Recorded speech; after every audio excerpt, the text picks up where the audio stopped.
In 1565, the Spanish arrived with ships, swords, and a hierarchy of faces. The Indios at the bottom, the Mestizos in the middle, and the Peninsulares or full-blooded Spaniards at the very top. Your closeness and proximity to whiteness basically determines your worth. So, this wasn't just politics, it was aesthetics used as power. I'm Cholo, and this is Mirrors Unbroken. Tonight, we are excavating the foundation because body dysmorphia in the Philippines isn't just a personal failing. Rather, it's an architectural inheritance from the Spaniards. Before colonization, we had the binukot. Young women sequestered indoors, skin pale as moonlight, untouched by labor. Pale skin basically meant you didn't work the fields. It meant status. It meant your family had power. And this was our original sin. Colorism before colorism even had a name. Then 3 centuries of Spanish rule codified it. Fair skin became synonymous with education, with civilization, and with God.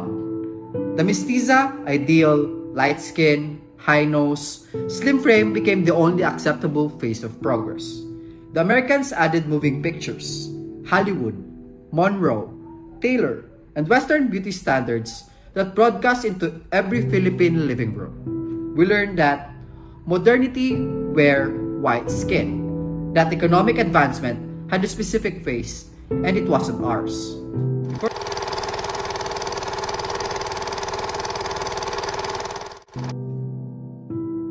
4 hours every day. That's the average Filipino on social media. We don't just use the internet, we inhabit it, and it's changing what we see when we look away from the screen. I'm Sam, different voice, same broken mirror. Welcome back to Mirrors Unbroken. Let me tell you about the 90-second effect.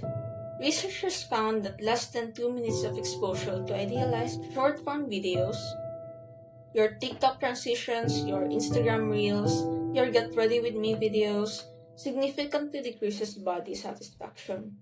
90 seconds.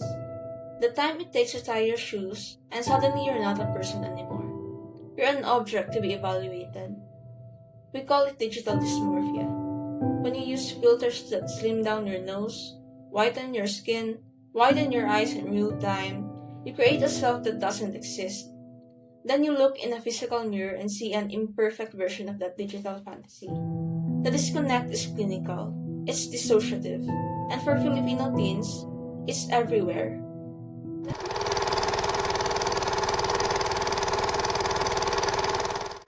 Yeah. Shame used as social control.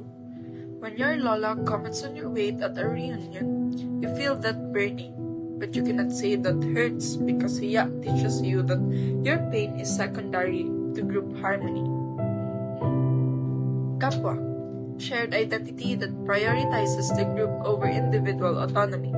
Your body becomes communal property, subject to family scrutiny, subject to commentary. You don't own your reflection, the extended family does.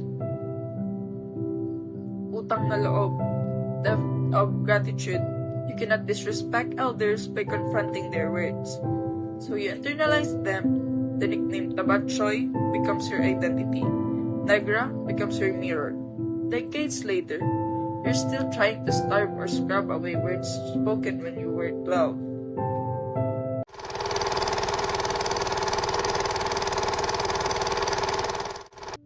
Pleasing personality. If you have job hunted in the Philippines, you've seen this phrase. It sounds professional, neutral, but decoded: fair skin, slim build, minimum height, usually 5'2" or 5'4". Youth is not about personality. It's about aesthetic discrimination codified into economic survival. I'm Patrick Kurt of Villamur, final voice. Some mirror finally unbroken, and this is Mirror Unbroken. Breaking the stigma around body dysmorphia in the Philippines also require conversation, open, uncomfortable, but necessary conversation in the classroom, in homes, and even online. When appearance-based teaching is dismissed as biro lang or concern lang, the harm continues quietly. Challenging those comments even gently begins to shift the culture. We normalize mental health support the same way we normalize physical health, by acknowledging it, that struggling with body images is not a weakness, not vanity, but a real psychological experience that deserves our understanding and care. The colonial architecture can be dismantled, the digital panopticon can be escaped, the family commentary can be interrupted, and the economic discrimination can be outlawed. Your final action is to go to mentalhealthph.org, save one resource to your phone, not for someday or for when you're 3 a.m. when the hiya hits, or the family reunions, or for job interviews asking for pleasing personality. Then find one photograph of a Filipino who looks like you, historical, contemporary, or personal, who live without changing their face, who succeeded without bleaching their skin, who prove that our bodies were never the problems, the mirror was.